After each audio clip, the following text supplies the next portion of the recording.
জীর্ণ শীর্ণ অবস্থায় পড়ে রয়েছে, তো এটা সরকারিভাবে কোনো মেরামতের কাজও চলে না। না এখন চলে না, আগে দুইবার করেছে, দুবার করে কিন্তু আর করতেছে না, এবে ফেলাইতে। যে আমরা চারিপাশটা ঘুরে ঘুরে দেখলাম যে দরজাগুলো মানে কেমন জানো রয়েছে, সব লাগাই নেবো। তো এটা তো প্রায় ধারণা করা হচ্ছে, আমরা বই পুস্তকে পড়লাম প্রায় 400 বছরের পুরাতন এই ওই রকম 400-500 বছর। এটা কি সেই যখন মনে করেন আপনার দাদারা দেখছে তখন কি এইভাবেই ছিল না মাটির তলে ছিল? এটা এর থেকে উঁচু ছিল, এর থেকে উঁচু ছিল, এর থেকে উঁচু ছিল। আমার দাদা 110 বছর বেঁচে গেছে, এর থেকে উঁচু ছিল আমার দাদারা দেখেছি, আর আমারও দেখেছি এর থেকে উঁচু ছিল। আমি কন্ট্যাক্ট নিলাম এই পরিষ্কার করার প্রথমে, জি জি আমার বাসাও। আচ্ছা, তাই সরাজ সাহেব ছিল ইঞ্জিনিয়ার, ওর সঙ্গে আমি এখানে বাসা বলতেছে, লতিফ তুমি এটা আমার সাথে কন্ট্যাক্ট নাও কিংবা লোকজন নিয়ে খাটাও। তাই আমি খাটাতাম। আচ্ছা, এইগুলো খাটাইয়ে আমি 22টা লোক নিয়েছিলাম। আপনার এই সময় পর্যন্ত ময়লা আবর্জনা ছিল, জঙ্গল ছিল, ওর ওপরে সাপ, তারপর শিয়াল, এইসব উঠতে পেত। আচ্ছা আচ্ছা, তার গিয়ে বাগান টাগান সব পরিষ্কার করার জন্য আমি লোক নিয়েছিলাম 22 জন, নিয়ে এই সাইড পরিষ্কার করলাম। আপনার এগুলো সব উঠিয়েছে তখনই, আচ্ছা এসব ঢাকা ছিল। আমার দাদাও দেখিনি, মাটিতে ঢাকা ছিল, মাটিতে ঢাকা ছিল। আমার দাদা ওই কুয়া দেখেছি, কিন্তু এই সব সিঁড়িগুলো দেখিনি। ভিতরে যে হাউস দেখলেন, ওই হাউসগুলো আমার দাদা দেখিনি, মানে জঙ্গলে ওর ভিতরেও এরকম ইয়ে ছিল, চারিদিকে বৃষ্টি। হ্যাঁ, সব ইট মাটি ময়লা আবর্জনা সব বুঝে নেবো ওপরে। এই পরিষ্কার করলাম, ওই ইঞ্জিনিয়ার সাহেব ছিল। আপনার একটা সঙ্গ পেলাম পরিষ্কার করতে করতে লাস্ট হয়ে যাবে।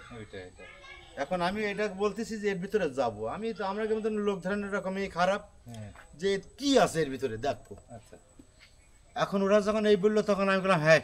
আর আমি প্রথমেই ছিলাম, আমি কোথায় দিয়ে মাটি কাটতেছি, ওরা নিয়ে ফেলিছে সব জায়গায়, সব নিচে ছিল সমান করেছে এইসব মাটি দিয়ে। এবার যখন সরাজ সাহেবের বাসা ছিল এই জায়গায়, আপনার এই ভাটার ইট দিয়ে ওইখানে একটা থাকার জন্য বাসা ছিল। 6 মাস কাজ হয়েছে না তখন প্রথমে।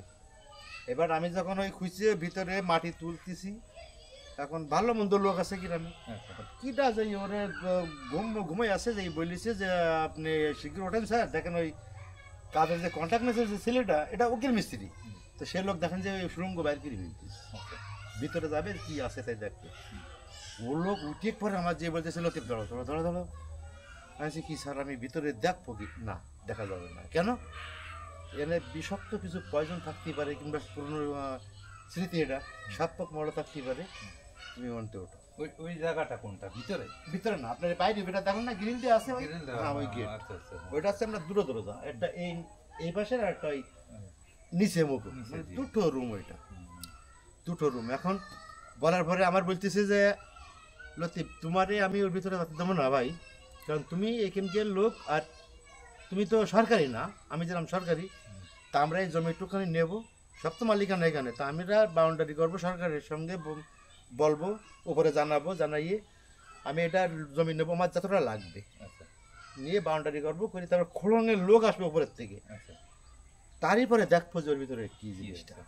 ও আচ্ছা, ঠিক আছে। তাহলে এই যে এটা তো অনেক প্রাচীন নিদর্শন আমাদের বাংলাদেশের জন্য আসলে গর্ব।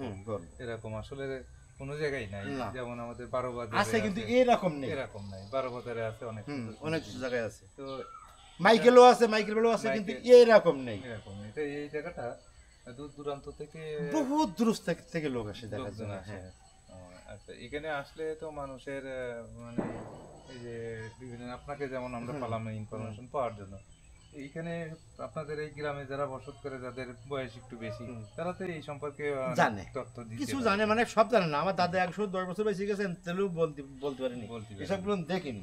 কিন্তু আমরা পরিষ্কার করারে ও লোক বললো যে আমি দেখিনি, তোমরা পরিষ্কার করলে আমি তাই দেখলাম। তো এই যে এই বসতি আসার আগে এই সব জায়গাটা হয়তো বন জঙ্গলে, বন জঙ্গল ছিল, সব জঙ্গল ছিল, বাঘ শুয়োর শিয়াল এইসব থাকতো। প্রিয় দর্শক, আমরা স্থানীয় যে কাকা ছিল, এই কাকার কাছ থেকে এই সেই নবাবী আমলের সেই হাম্মামখানা সম্পর্কে আমরা জানলাম। এখানে এক সময়টা বন জঙ্গলে পরিপূর্ণ ছিল। এই বিল্ডিংটি এক সময়টা হয়তো বা মাটির তলে ঢাকা ছিল। কোনো এক সময়টা কোনো এক আমলে এই বিল্ডিংটি আবিষ্কার হয়। তো এখন দূর দূরান্ত থেকে অনেকে এই হাম্মামখানাটা দেখতে আসে। তো যেহেতু পুরাতন 400 বছরের নিদর্শন, এগুলো দেখলে নিজেদেরই ভালো লাগে, যার কারণে আমরা দূর দূরান্ত থেকে অনেকেই ছুটে আসে, আমরাও সেইভাবে আসছি। আমরাও দেখতে আসছি, আমরাও জানতে আসছি এবং প্রিয় দর্শক আপনাদেরও দেখাতে আসছি। তো এই ভিডিওটি যদি আপনাদের ভালো লেগে থাকে তো অবশ্যই শেয়ার করে আরও অনেকে দেখার সুযোগ করে দিবেন। তো সবশেষে কাকা আপনারা অনেক ধন্যবাদ এই তথ্যগুলো দেওয়ার জন্য। ভালো থাকবেন, সুস্থ থাকবেন, আল্লাহ হাফেজ।